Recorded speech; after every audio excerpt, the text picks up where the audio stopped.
Stepping out of the trees, Morgan smiles at the sight of Tintager. Raise you back, she challenged the hounds, sprinting ahead. They bounded after her, enjoying the unexpected game.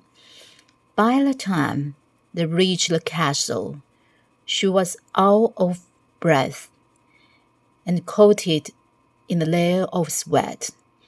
No, her mother would certainly not be pleased.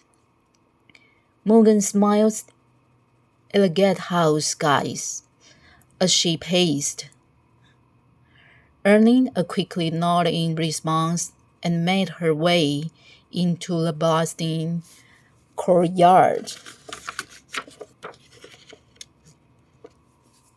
You have come back just in time, my lady, Serdic, one of the squaws, called as he caught sight of her. What do you mean? She asked, following at the older boy. Serdic nodded towards the castle. King Eustace Pendragon's man is visiting your father. Morgan didn't wait to hear anything else. The king's man was here at Tintager. She knew that her father was a fan of the king, but he had always traveled to him. The king had never once sent anyone to land.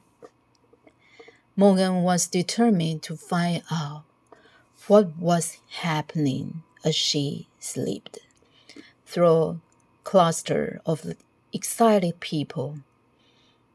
It wasn't long before she was making her way towards her father's receiving hall, where all of her guests were met.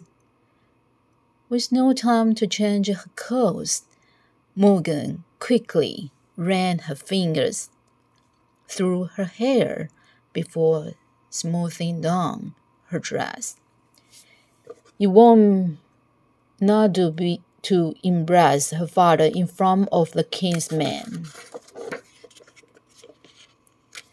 As she reached the huge wooden door, the guards hesitated, giving her a breath once over before stepping aside. Morgan took a moment to compose herself. That was when he heard a rasped, angry voice coming from inside her father's receiving room. Her father's voice. My lady, perhaps you should. Shh. Morgan shushed the guards, pressing her ear unlaced against the slot oak door. She frowned. Why was her father shouting?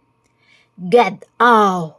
Her father bellowed furiously. The king insults me with this. Morgan scurried away from the door as hurried footsteps approached from the door the other side. She stepped into the shadow of the corridor just as the door was thrown open and a man wearing the king's coat of arms marched out with his men. Morgan watched as her father appeared in the doorway.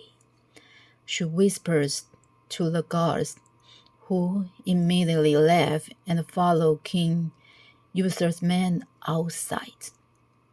Father, she spoke quietly from the darkness, afraid of looking in her father's eyes. It was one of she has never seen before. Gallas, Duke of Cornwall, looking at her. His eyes softened as he looked in the sight of his youngest daughter.